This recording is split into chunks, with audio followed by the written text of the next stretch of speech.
I'm in the workshop here with a yoke that, the best way to put it is, I love it and I absolutely hate it at the same time. And this is my yard scraper. The thing about it is it's ferocious handy. And that's why I love it. It's just great for pushing back silage kilns.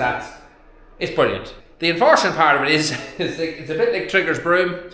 It has had a lot of things put onto it, including a new engine, a rebuilt engine before that as well, all within 9 years. And it's not for the sake of not looking after it, because it is really well looked after. So about a year and a half ago we got a brand new engine put into it, because the last engine for some reason was filling, the oil was turning grey inside it, so it was obviously getting moisture of some sort into it. It wasn't actually from water, it was from fuel.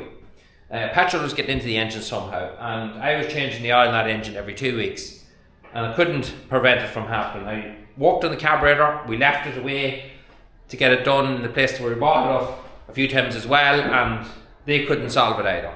So the first problem we had with this was the timing belt, a little timing belt in here. The teeth completely stripped on it. We left it away to get it done, and it was repaired, left back to us. It worked for another season. I'm not doing any mad heavy work or anything, but it did work for another season, and then bang, it went again. And then €500 went into a new engine, which was a slightly different model. To my amazement, the same problem has started again.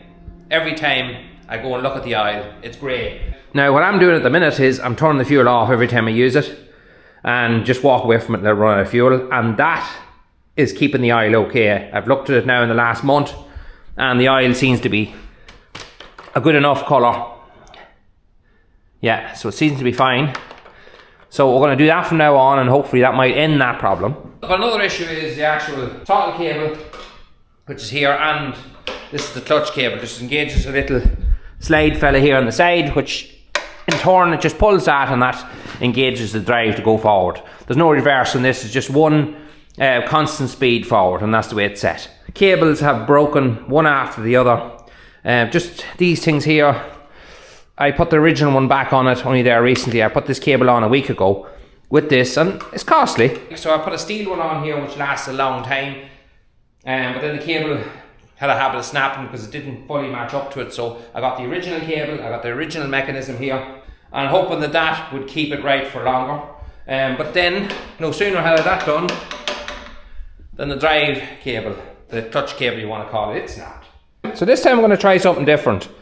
Rather than buying a whole new cable, which could be around 40 or 50 euro, I'm going to try to make a cable and put it in. I'm going to try to patch this somewhere or other and try to make it work for now. Everywhere's closed at the minute anyway, so I went up to my co-op and I picked up this steel wire, which looks to be the same stuff. It's lighter stuff, far more flexible, so I don't know if that's going to be an issue or not, but we're going to try our best to make it work. This thing here, don't know what to make of it. Bad design, because when it pulls upwards. I'd love it if it pulls straighter.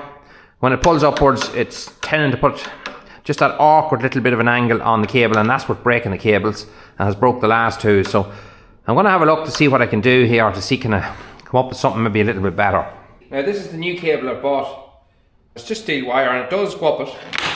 The issue then is, you see here, here's the end pieces. I have no way of crimping those. I am going to actually buy a kit. I've looked at them on Amazon and they're not actually expensive. You get a crimping tool and you get a load of these with it. And I broke loads of cables before, and I think it's about 15-20 quid for the tool and the whole kit with it. But for now, I just want to get this thing working. So I'm going to reuse the old cable.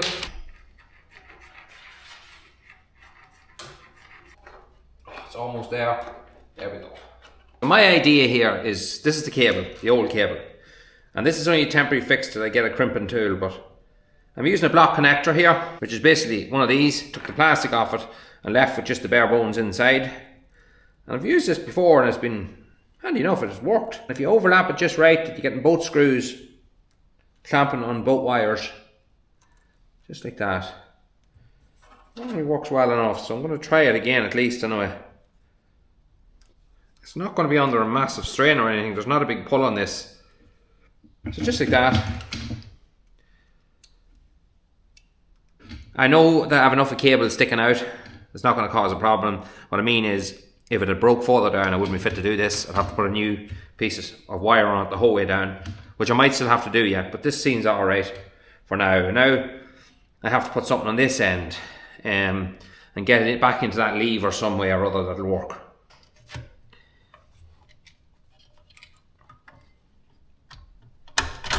That's that on. Adjust this back as far as I can.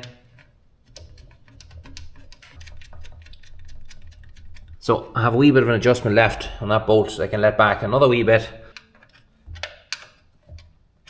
So this bike comes up here, there's cable tied to that, and he sits just in here like this. But how am I going to work this cable?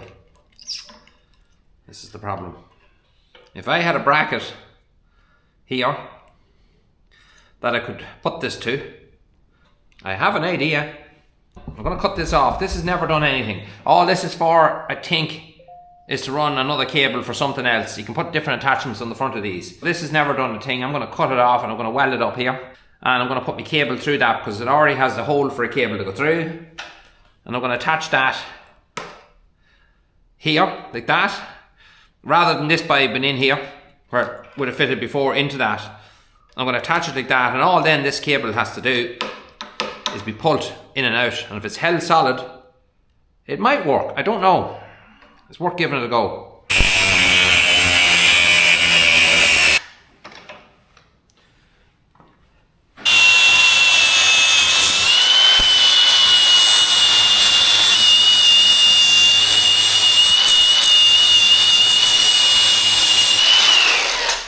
So my idea is to fit this guy back on here now and put my cable through that, and that'll be bang on in the right spot for this. This actually could work out well, but maybe I shouldn't say that out loud.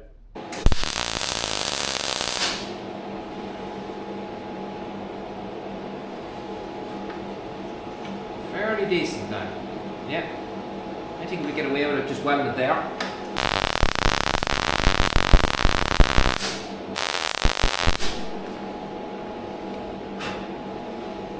Do you remember I had an issue with my welder? Well, the issue was my fault. 110% my fault. I got a new cylinder gas here yesterday, and I was speaking to the fella where I picked it up, and he was telling me about gas flows, and we were just having a chat. And I had my gas set at around about 4.5 litres per minute. Depending on the material you're welding, but he says try it around about 6.5, and see what the difference is. So I tried it that, and different welder. It's just a learning process. I've never MIG welded before, and this is my first year at it. And you're always learning. I've always done stick welding, never MIG welding. But different welder. Just, it pleases you because there was nothing wrong. New cylinder of gas now for a new year, and hopefully my welding will be much better.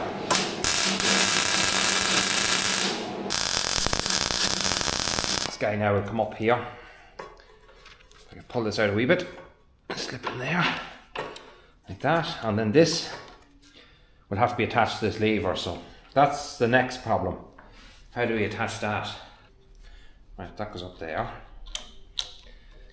What about just putting a block connector in it? I know I love my block connectors, but I could. If I put it in the right spot, it'll work. Just fit this block connector in. It might just sit in there. Going to be in the way then.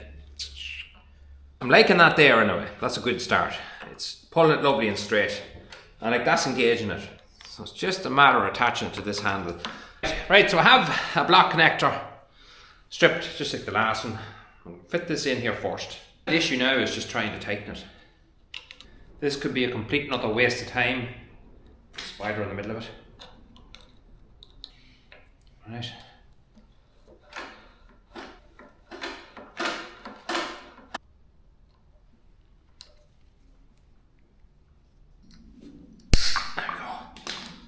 Just get a wee bit of tape and tape it up. It doesn't be in the way. So here's our lever here now. I wrapped a bit of tape around here just to keep that wee bit of extra cable on it if I need to adjust it down the line. Block connector so lovely down there, right down to that housing, if you can just see it. Just the very same as what's here. But that lever works great, and now it's pulling exactly straight, whereas beforehand there was an old curve on it. And that seems to be much better. That bracket just stuck lovely. I still have to adjust it. I'm going to do that in a wee while when I get it up and running and see what way it's working. But yeah, I'm quite happy the way that turned out.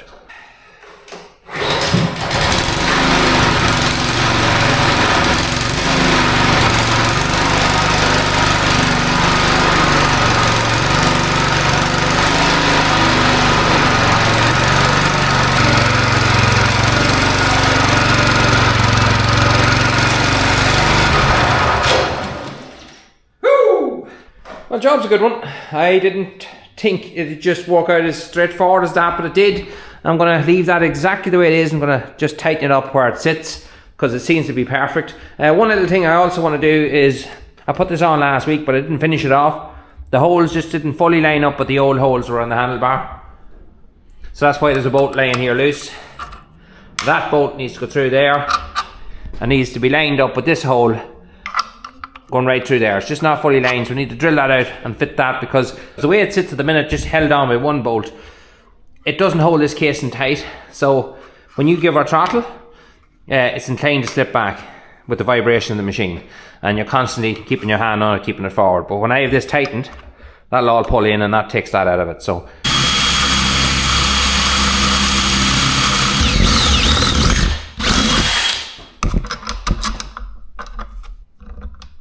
whenever I'm stuck for a washer, I just get one of the tech screws and I take the washer of it, because it's got a rubber on the back of it.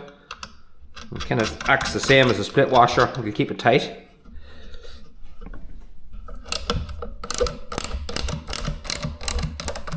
Right, that seems to be in place there now. Yeah, seems to be much tighter. We can tighten another bit. I don't want to tighten it too much.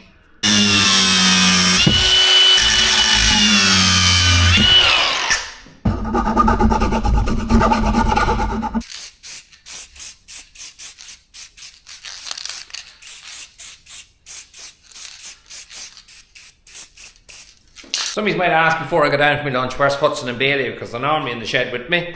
I try not to let them into the shed the whole time with me because, well, there's two reasons. When I'm welding, I don't want them looking at the weld. The point blank refuse to wear the mask. And another thing is, Hudson just lays down exactly where you're working. And I fell across him, this last while I fell across him quite a lot. And I don't want to have to step on him or step across him. So I leave him out here when I'm working on jobs like this and trying to film him. But yeah, oh, they're never far away.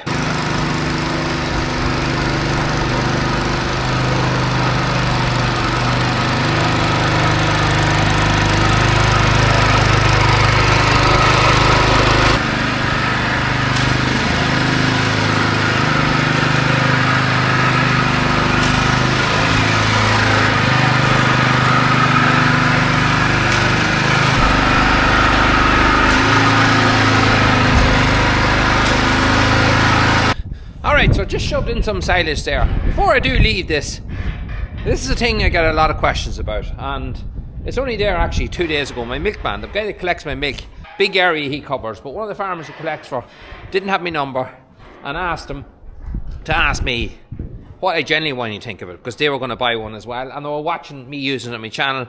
I paid about €1,200 for it over 10 years ago. I keep saying 10 years, but it's probably 12 or 13 years at this stage that I have it. Probably a lot more expensive now, like anything else. Its design to me would be for scraping slats. Up in a yard, like our yard there's all humps and hollows. No, wouldn't scrape a yard. I've never used it for that because it won't scrape a yard, right? It'll just go over all the humps and everything. It just doesn't do a good job. Maybe if your yard is completely flat as a pancake, you might get away with it, but for scraping slats, it's brilliant. Now, I was asked as well, when you're pushing back silage, will it push back a block of silage? And the answer is no, it will not. If you did get it back, you'd end up breaking it. But all I push back is what's left over, like probably a quarter of a block or something like that. So nothing overly heavy. But it does do that very well. I find that very handy. So with all the money that I've spent on it since I bought it, and it's over a long period of time, mind, would I buy one again tomorrow if it broke down? Yes, 110% I'd buy one again tomorrow. I wouldn't like to have to, but I would buy one tomorrow, because when this is not working, you miss it at Tara. For scraping the slats and for pushing back that bit of silage. Just when you get used to something, so you would miss it, and I'd always have one. That's as simple as I can put it. Another thing I definitely say is ask somebody else, not just me. Always ask a few people, because I could have a bad experience and someone could have one for 10 years and never have a bother cane with it. So ask another person too. So yeah, although I hate it at times, I wouldn't be without it. So we'll leave it there for now. As you can see in the background, cabin hen is bedded And I have a cow here watching me. Let's get the first one, very first one. Let's get very, very close. We've 4 there that look like they're going to calve in the next day or so. But I have another job looking at me behind the camera. I'm tearing that in the next video. See you then.